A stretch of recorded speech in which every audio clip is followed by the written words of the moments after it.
चलिए आइए इस वीडियो में हम समझेंगे कि √2, √3, √5, √7 इन नंबर्स को इरेशनल कैसे प्रूव करें। Now, before we actually start to understand the solution of this question, कुछ चीजें पहले समझते हैं। पहली चीज, what do you mean by co-prime numbers? co-prime numbers, देखिए co-prime जो वर्ड है वो देख के हमें लगता है कि इसका प्राइम से कुछ रिलेशन है, बट बिल्कुल है नहीं। हमें दो नंबर्स ढूंढना है जिनके बीच में जिनका HCF 1 होगा। शायद HCF समझा नहीं होगा। एग्जाम्पल लेता हूं मैं, ये 2 है और ये 7 है। बाय डिफॉल्ट यहाँ दोनों जो है वो प्राइम नंबर्स है। मान के चलिए मैं लेता हूं 5 और 6। अब देखिए 6 प्राइम नंबर है क्या? नहीं है। लेकिन 5 के जो फैक्टर्स है वो 5 है और 6 के फैक्टर्स है 2 into 3। अच्छा, अगर मैं इसको थोड़ा सा और ढंग से लिखूं तो into 1। अब मुझे बताइए क्या दोनों में 1 के अलावा और कोई हाईएस्ट कॉमन फैक्टर है? नहीं है। तो ऐसे दो नंबर्स को कहा जाता है को-प्राइम नंबर्स। अब 2 के फैक्टर्स भी 2 into 1 है और 7 के फैक्टर्स भी 7 into 1 है, तो ये दोनों भी जो है वो को-प्राइम नंबर्स है। इसका मतलब अगर मैं देखूं ध्यान से तो 10 और 11 भी जो है वो को-प्राइम नंबर्स है। So what are co-prime numbers? ऐसे दो नंबर्स जिनके बीच में कोई भी कॉमन फैक्टर 1 के अलावा नहीं है। इन अदर वर्ड्स, जिनका HCF 1 हो, ऐसे दो नंबर्स को हम कहते हैं को-प्राइम नंबर्स। तो ये पहली चीज, I hope you have understood what are co-prime numbers. अब दूसरी चीज समझिएगा, दूसरी चीज है कि डिविजिबिलिटी का मतलब क्या होता है। सपोज हमारे पास कोई नंबर है A और ये नंबर A जो है वो डिवाइड कर रहा है B को। इसको एग्जांपल के साथ समझे तो अगर 2 डिवाइड कर रहा है 4 को, तो व्हाट डज दिस मीन? अगर 2 डिवाइड कर रहा है 4 को, इसका मतलब 2 4 का फैक्टर है। 2 4 का फैक्टर है। इसका मतलब 4 कैसे मिलेगा मुझे? तो जब मैं 2 को किसी नंबर से मल्टीप्लाई करूं। कोई दिक्कत वाली बात तो होगी नहीं जिसमें।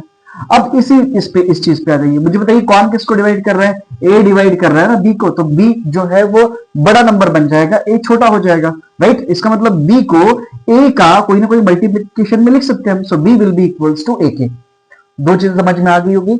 इफ A डिवाइड्स B और A डिवाइड्स B को आप इस तरह से लिख सकते हैं, A डिवाइड्स B।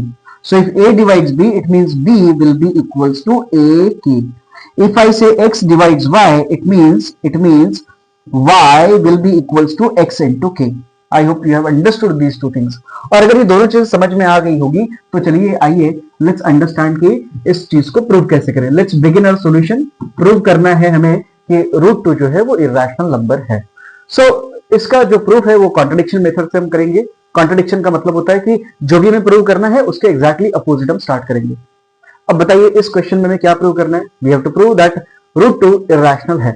√2, √3, √5 कोई भी नंबर है। अगर मुझे इरेशनल प्रूव करना है तो हम स्टार्ट करेंगे इसके कॉन्ट्रडिक्शन से। हम मान के चलेंगे कि √2 जो है वो इरेशनल नहीं है। इसका मतलब √2 जो है वो डेफिनेटली रैशनल बनेगा। So let us assume that, let's write down, let us assume that √2 is rational.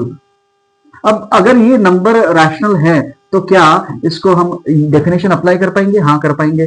तो √2 का डेफिनेशन क्या होता है? √2 will be written as P upon Q. √2 जो है वो रैशनल है और अगर रैशनल है तो this can be expressed as P upon Q, where P and Q both belongs to the set of integers and Q not equals to 0. अब एक छोटा सा प्रिकॉशन ले लेंगे हम। प्रिकॉशन ये है कि P और Q में रैशनल नंबर है ना, तो मुझे एक बात बताइए, 6/8 भी तो रैशनल नंबर है ना। लेकिन इन दोनों के बीच में कुछ ना कुछ कॉमन है। क्या कॉमन है? हाँ सर, दोनों के जो फैक्टर है वो 2 कॉमन है, दोनों का फैक्टर। तो हम जो भी कॉमन फैक्टर है उसको निकाल देंगे। तो जब मैं इसको 2 से डिवाइड कर दूंगा तो मुझे मिलेगा 3/4। सर ये जो है ये रैशनल नंबर तो है, बट 6 और 8 को-प्राइम नहीं है। सर 3/4 जो है वो को-प्राइम है, रैशनल नंबर है, एंड 3 और 4 आर को-प्राइम। तो इसी तरह से हम √2 को लिखेंगे A upon B। अब P upon Q भी रैशनल था, A upon B भी रैशनल, लेकिन A और B जो है where A and B are co-prime. अब ये बहुत ही काम की चीज है हमारे। A और B को हमने मान लिया है कि दोनों को-प्राइम है। इसको इक्वेशन 1 दे देंगे हम, राइट? चलिए आगे कंटिन्यू करते हैं। अब यहां से जो है हमारा प्रूफ जो है वो स्टार्ट हो जाएगा, राइट? ये जो अभी तक हम चीज देखे थे बहुत ही सिंपल था। ध्यान दीजिएगा यहां से, what will be value of A will be equals to √2 times B, right?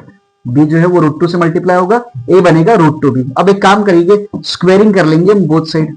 बोलिए क्या बनेगा, ए स्क्वायर इक्वल्स टू 2b²। होगा ऐसा?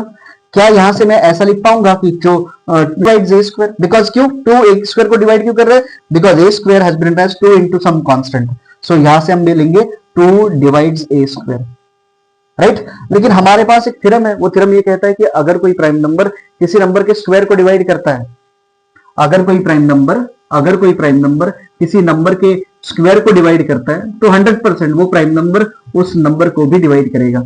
सो आप देख सकते हैं कि 2 ए स्क्वायर को डिवाइड कर रहा है, इसका मतलब थ्योरम के हिसाब से क्या मिलेगा हमें, 2 डिवाइड्स ए। अब देखिए फिर से यहां से 2 डिवाइड कर रहा है ए को, इसका मतलब ए नंबर बड़ा हो जाएगा। और अभी जो हमने डिविजिबिलिटी देखा उसके हिसाब से a will be equals to 2 into some constant, therefore a will be equals to 2 into some constant. a और b हम यूज कर चुके, मान के चलता हूं c। अब एक काम कर देंगे, दोनों साइड स्क्वायरिंग कर लेंगे, तो a square will be equals to 4c²। a square की वैल्यू चेक करिए, यहां हमारे पास थी क्या है, a स्क्वायर की वैल्यू 2b², मैं यहां पुट कर देता हूं, तो ये मिलेगा हमें 2b² इक्वल्स टू 4c²। अब चलिए एक काम करता हूं मैं, ये जो 2 है वो डिवाइड करेगा किसको, 4 को, तो ये मिलेगा हमें b² इक्वल्स टू 2c²। कोई दिक्कत है इसमें? नहीं। सर एक मिनट, ये a² इक्वल्स टू 2b² जब आया था तब आपने कहा था कि 2 जो है वो a² को डिवाइड करता है, तो सिमिलरली आप यहाँ पे भी कहेंगे ना कि 2 जो है वो डिवाइड कर रहा है किसको, b² को। सर अभी आपने यहाँ पे कहा था कि जब 2 a² को डिवाइड करता है तो 2 a को भी डिवाइड कर रहा है, तो यहाँ पे भी तो वैसे ही होगा ना। क्या मिलेगा यहाँ पर हमें, 2 डिवाइड्स कर रहा है b को, 2 is dividing b also. Now check करिए, ये जो इक्वेशन 2 अब मैं दे रहा हूं इसे, यहां मैंने लिखा कि 2 डिवाइड कर रहा है a को। इक्वेशन 3 देखकर क्या लग रहा है आपको, सर यहां हम बोलेंगे कि 2 डिवाइड कर रहा है b को। सो 2 जो है वो a को भी डिवाइड कर रहा है, b को भी डिवाइड कर रहा है। सो इसका मतलब a और b को डिवाइड करने वाला 1 के अलावा कोई ना कोई है, वो कौन है, 2 है। तो देखिए मैं यहां से लिख रहा हूं therefore from 2 and 3, therefore from 2 and 3, क्या 2 एंड 3 से क्या मिल रहा है हमें, 2 एंड 3 से क्या मिल रहा है हमें, a and b are not coprime, है ना, विच इज कॉन्ट्राडिक्शन, ये क्या बन गया हमारा, कॉन्ट्राडिक्शन। किस चीज को कॉन्ट्राडिक्शन कर रहा है, तो इक्वेशन 1 को कॉन्ट्राडिक्ट कर रहा है। क्यों, क्योंकि हमने कहा था a और b जो है वो कोप्राइम है, लेकिन 2 और 3 बोल रहे हैं कि नहीं कोप्राइम नहीं है, क्योंकि 1 के अलावा इनको डिवाइड करने वाला 2 भी है। तो अब मुझे बताइए, हम तो गलत जगह पहुंच गए, हमने लिया था कि ए और बी कोप्राइम है, और हम कहां पहुंच गए कि ए और बी कोप्राइम नहीं है। अब हमने स्टार्ट ऐसा कुछ किया कि गलत जगह पहुंच गए। अब गलत जगह क्यों पहुंचे हम, क्योंकि जो हमने स्टार्ट किया था वही गलत था। क्या स्टार्ट किया था हमने मान के चले थे कि √2 जो है वो रैशनल नंबर है। सो अगर हम गलत जगह पहुंचे, इसका मतलब जो हमने अजम्पशन लिया था वही गलत था, क्योंकि कॉन्ट्रडिक्शन आ गया। सो हमने जो अजम्पशन लिया था वो गलत था, तो अजम्पशन था कि रैशनल है, इसका मतलब रैशनल नहीं है, and therefore we will say that √2 is an irrational number. I hope you have understood this, right? So try to do similarly for √3, √5, √7. You can use this method to √3